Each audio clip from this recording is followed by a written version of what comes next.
ছাত্ৰ ছাত্ৰীসকল আজি আমি আলোচনা কৰিম দশম শ্ৰেণীৰ গণিত বিষয়ৰ 5 নম্বৰ চেপ্টাৰৰ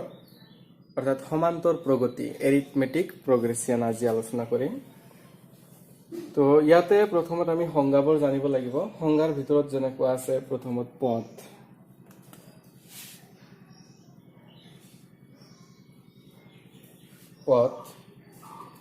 পদ আমি আগত পাইছিলো। ইয়াত দিয়া আছে যোগ আৰু বিয়োগ চিনেৰে পৃথক কৰা বীজগণিতীয় ৰাশি বা বহুপদৰ অংশসমূহক পদ বুলি কোৱা হয়। কি কৈছে যে যোগ আৰু বিয়োগ চিনেৰে পৃথক কৰা বীজগণিতীয় ৰাশি বা বহুপদৰ অংশবোৰক কি বুলি কোৱা হয়? পদ। অৰ্থাৎ যেনেকুৱা 2 - 2x স্কয়াৰ 2x বা 3x এনেকুৱা প্ৰতিটো এটা এটা পদ। এতিয়া আমি তাৰ পিছৰটো আলোচনা কৰিম অনুক্ৰম। সমান্তৰ প্ৰগতি আমাৰ অনুক্ৰম আছে, আমি এতিয়া অনুক্ৰমৰ আলোচনা কৰিম।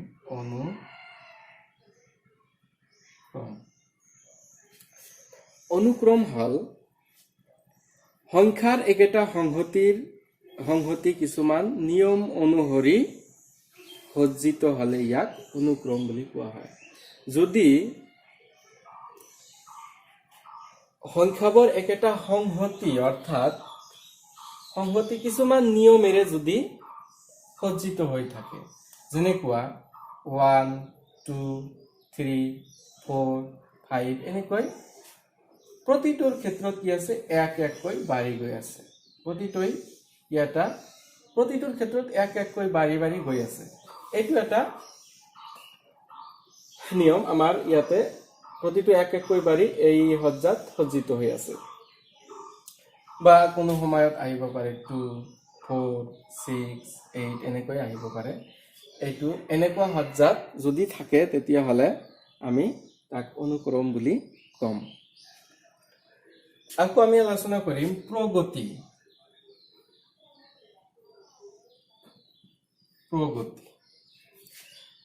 প্ৰগতিটো কি হ'ব? প্ৰগতি হৈছে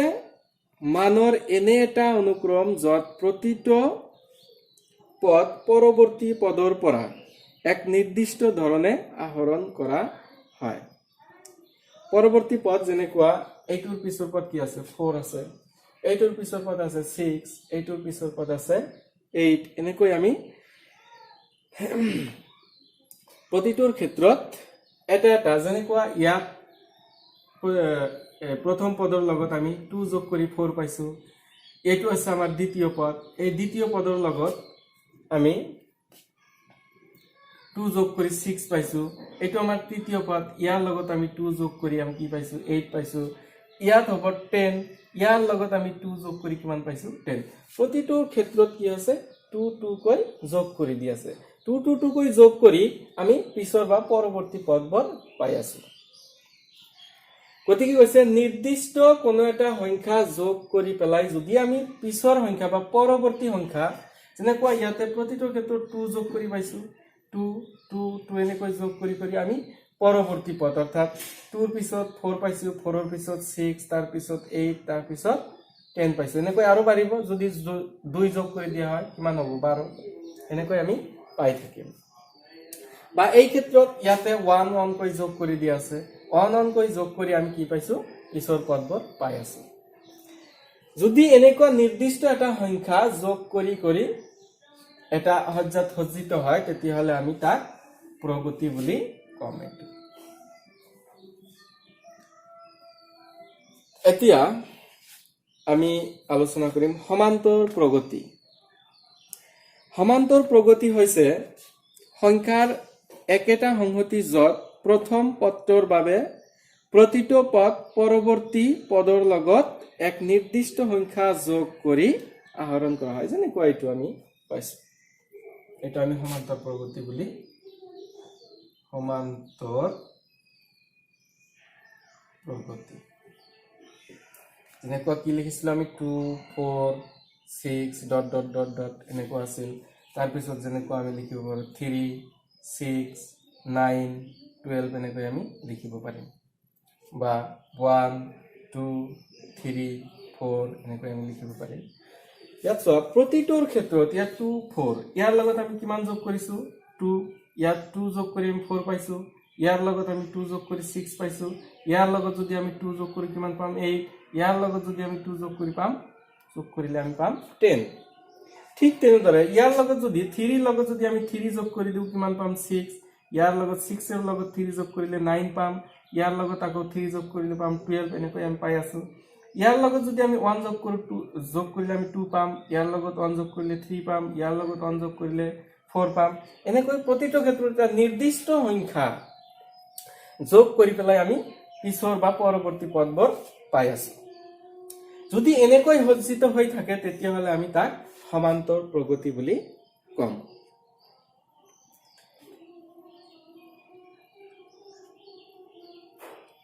তাৰপিছত দিয়া আছে সসীম সমান্তৰ প্ৰগতি সসীম বা লিমিট থকা জীৱৰ সমান্তৰ প্ৰগতিত সসীম সংখ্যক যদি পদ থাকে তেতিয়া হলে তাক আমি সসীম সংখ্যক প্ৰগতি বুলি কম আমি লিখি লম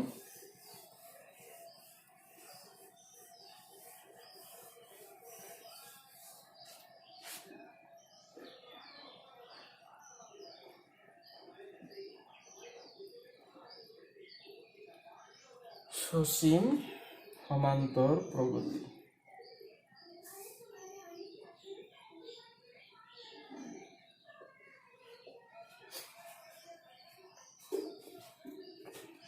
তো সাপোজ ধৰি লৈছো আমি 3 6 9 ডট ডট ডট ডট 51 পৰ্যন্ত আমি ধৰি লৈছো ইয়াতে লাষ্ট পদ বা অন্তিম পদ ইয়াত কি দিয়া আছে 51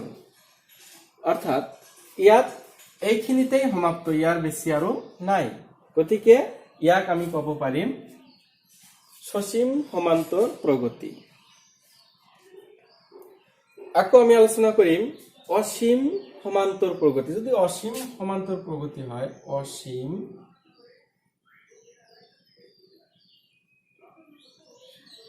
সমান্তৰ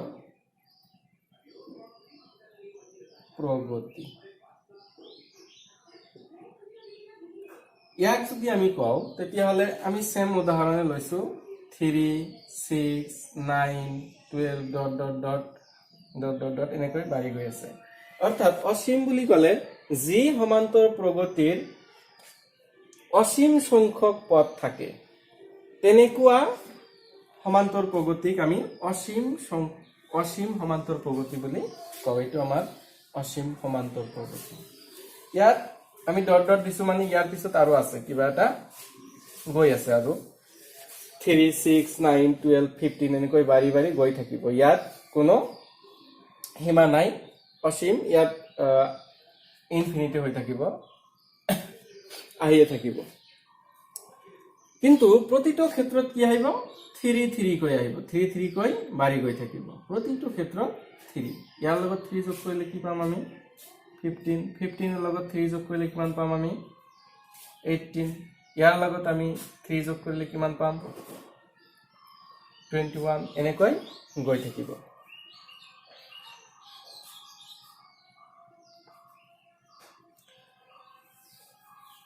এতিয়া আমি আলোচনা কৰিম সাধাৰণ অন্তৰ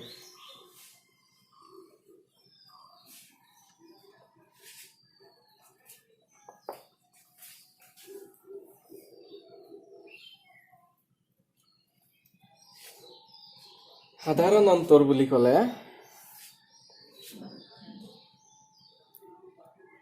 অৰ্থাৎ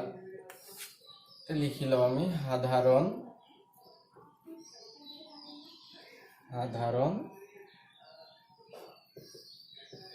অন্তৰ সাধাৰণ অন্তৰ যেনেকুৱা আমাৰ ইয়াতে দিয়া আছিল 3 6 9 12 তাৰ পিছত আহিব আমাৰ 15 তাৰ পিছত 3 যদি আমি যোগ কৰি দিও কিমান হ'ব ইয়াতে 18 তাৰ পিছত আমি যদি আকৌ 3 যোগ কৰি দিও কিমান হ'ব তেতিয়া হলে 21 এনেকৈ আহি থাকে গতিকে এতিয়া যদি আমি সাধাৰণ অন্তৰৰ কথা কও তেতিয়া হলে দুটা প্ৰথম পদ আৰু দ্বিতীয় পদৰ মাজৰ যেটো পাৰ্থক্য যিকোনো অৰ্থাৎ প্ৰতিটো ক্ষেত্ৰত যদি পাৰ্থক্য সেম থাকে ইয়াৰ লগত আমি যেনেকুৱা 3 ইয়াতো আমি 3 যোগ কৰিছো ইয়াতো আমি 3 যোগ কৰিছো ইয়াতো আমি 3 যোগ কৰিছো প্ৰতিটোৰ ক্ষেত্ৰত 3 3 কৈ যোগ কৰি আমি পৰৱৰ্তী পদবোৰ পাইছো অৰ্থাৎ আমি এইটো আছিল আমাৰ প্ৰথম পদ এইটো আমাৰ আছিল দ্বিতীয় পদ এইটো আমাৰ তৃতীয় পদ এইটো চতুৰ্থ পদ পঞ্চম পদ ষষ্ঠম পদ সপ্তম পদ এনেকৈ গৈ আছে তাৰ দ্বিতীয় পদৰ পৰা যদি প্ৰথম পদ বিয়োগ কৰিলে এটা আমি পাম যেনেকুৱা 6 - 3 সমান সমান কিমান হ'ব 3 অৰ্থাৎ ইয়াত আমি প্ৰতিটো ক্ষেত্ৰত প্ৰতিটো পদৰ লগত 3 3 কৈ যোগ কৰিছো যোগ কৰি পেলাই আমি নেক্সট পদ অৰ্থাৎ পৰৱৰ্তী পদবোৰ পাইছো এই যিটো সংখ্যা যোগ কৰি আমি পিছৰ সংখ্যা বা পৰৱৰ্তী সংখ্যাটো পাইছো সেই সংখ্যাটোক আমি সাধাৰণ অন্তৰ বুলি কম অৰ্থাৎ আমি 6 ৰ পৰা বা 3 ৰ লগত 3 যোগ কৰি আমি কিমান পাইছো 6 পাইছো 3 ৰ লগত আমি কিমান যোগ কৰিছো 3 যোগ কৰিছো এই 3 টো হ'ব আমাৰ সাধাৰণ অন্তৰ অৰ্থাৎ 6 ৰ পৰা যদি আমি দ্বিতীয় পদৰ পৰা যদি আমি প্ৰথম পদ বিয়োগ কৰি দিও এটো আমাৰ দ্বিতীয় পদ এটো দ্বিতীয় পদ বিয়োগ প্ৰথম পদ দ্বিতীয় পদৰ পৰা প্ৰথম পদ বিয়োগ কৰিলে যেটো আমি সংখ্যা পাম সেই সংখ্যাটো আমি এই সংখ্যাটো পাইছো এই সংখ্যাটো হ'ব আমাৰ সাধাৰণ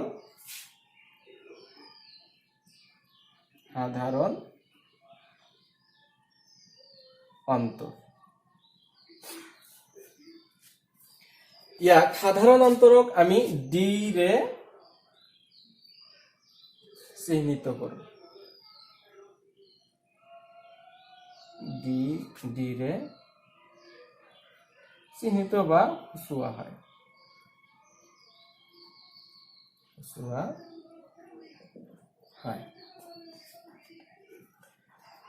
এতিয়া আমি সূত্ৰবোৰ আলোচনা কৰিম ইয়াত কেইটামান সূত্ৰ দিয়া আছে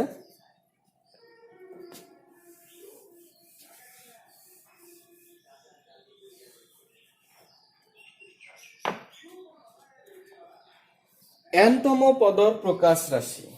আমি ইয়াত লিখিলাম সূত্ৰ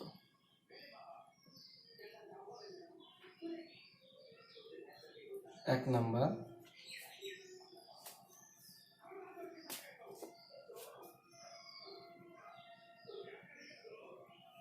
এনতম পদৰ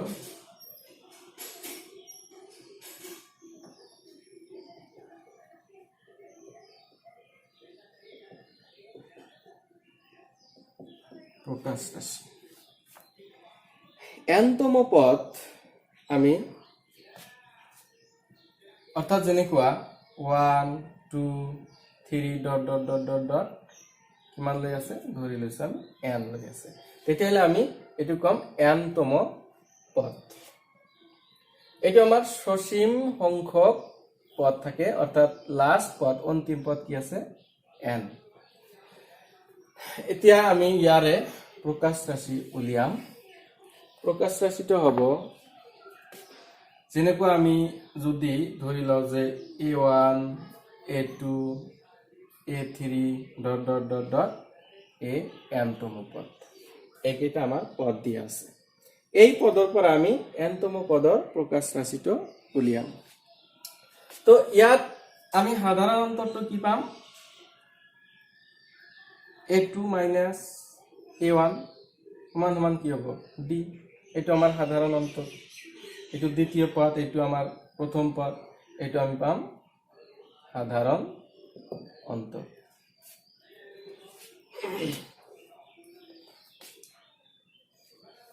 ইয়াতে আমি লিখিলাম যে nতম পদৰ প্ৰকাশ ৰাশি ইয়াতে কি হ'ব a of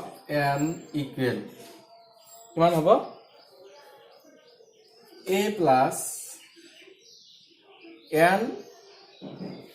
কিমান হ'ব -1 into d a n অর্থাৎ এইটো হ'ব আমাৰ অন্তিম পদ এইটো আমাৰ প্ৰথম পদ প্লাস n minus 1 ইয়াৰ আগৰ পদটো into d এইটো আমাৰ সাধাৰণ অন্ত ইয়াত আমি লিখিলাম যে যত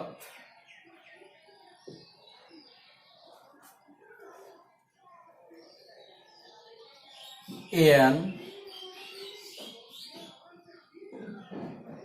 অন্তিম পদ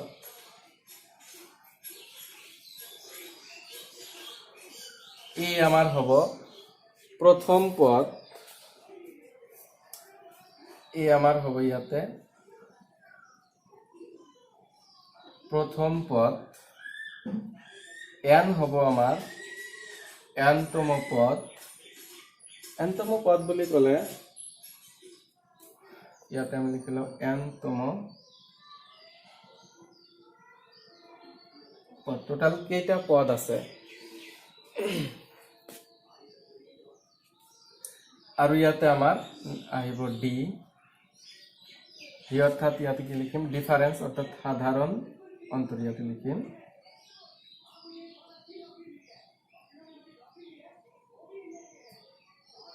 সাধারণ অন্তর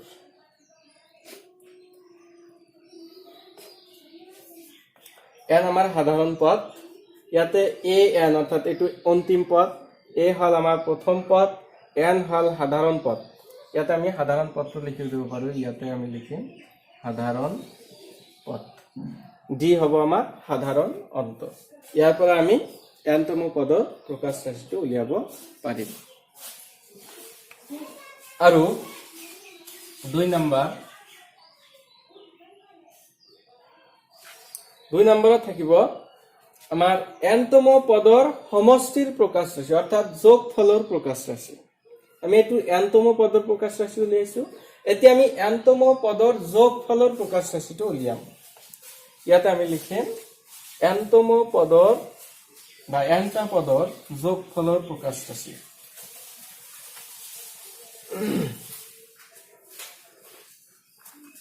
এতে লিখিলো nটা পদৰ যোগফলৰ প্ৰকাশ ৰাশি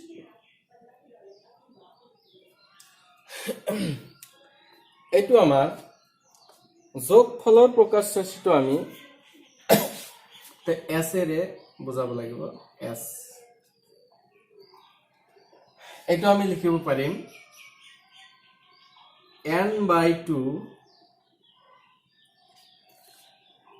into 2a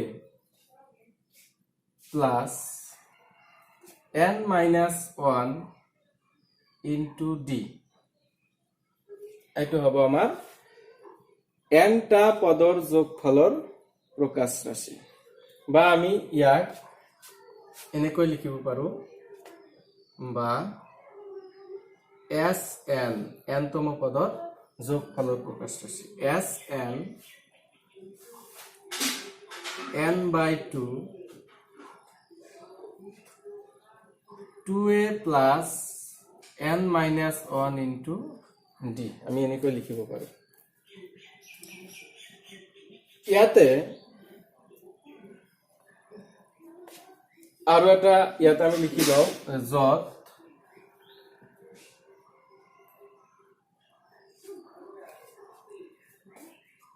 s n বা আমাৰ s এটো কি হ'ব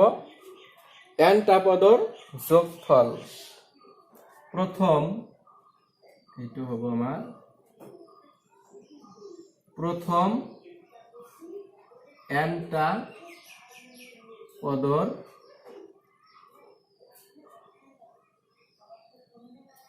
যোগফল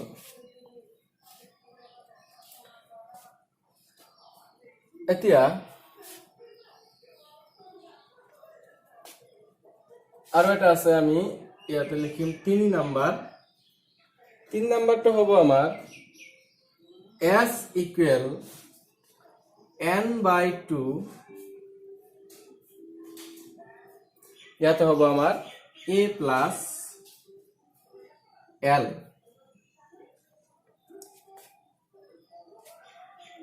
ইয়াতো আমি লিখিম একেবারে লিখি দাও যত ইয়াতে সেম লিখিম আমি যত l সসীম সমান্তর প্রগতির অন্তিম পদ ইয়াতে লিখিম l এটো আমার অন্তিম পদ হব বা আমি এতে লিখি দাও সসীম সমান্তর প্রগতি সমান্তর প্রগতির কি লিখিব লাগিব অন্তিম পদ অন্তিম পদ ইয়াতে আমি দিছো s ফর s কি বুঝাব আটাইকেইটা পদৰ যোগফল আটাইকেইটা পদৰ যোগফল ইয়াতে আমি লিখিম আটাইকেইটা পদৰ যোগফল এলে আমাৰ বুঝাই আছে অন্তিম পদ এটু এন অৰ্থাৎ এনতম পদৰ যোগফলৰ সমষ্টিৰ যোগফলৰ প্ৰকাশ ৰাশি এটা আমাৰ সূত্ৰ আৰ এটু অন্তিম পদ আমাৰ এলে বুঝাইছে অন্তিম পদ আটাইকেইটা পদৰ যোগফলৰ যদি যোগফল যদি উলিয়াব কয় আটাইকেইটা পদৰ যোগফল উলিয়াব গলে আমি এইটো সূত্ৰ ইউজ কৰিম n/2 a plus কি হ'ব l অৰ্থাৎ l এৰ পৰিবৰ্তে আমি ইয়াতে এইটো ইউজ কৰিব পাৰো n/2 a plus an এইটো আমি ইউজ কৰিব পাৰো an ফর যেহেতু ইয়াতে an ইকুয়াল কি হ'ব a plus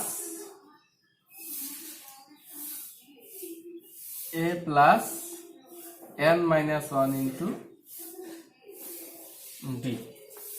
আমার এইটো an এইটো আমার অন্তিম পদ গতিকে আমি l এর পরিবর্তে an ব্যবহার কৰিব পাৰো তো গতিকে ছাত্ৰ ছাত্ৰীসকল সূত্ৰবোৰ ভালকৈ পঢ়িবা অহাকালিৰ পৰা আমি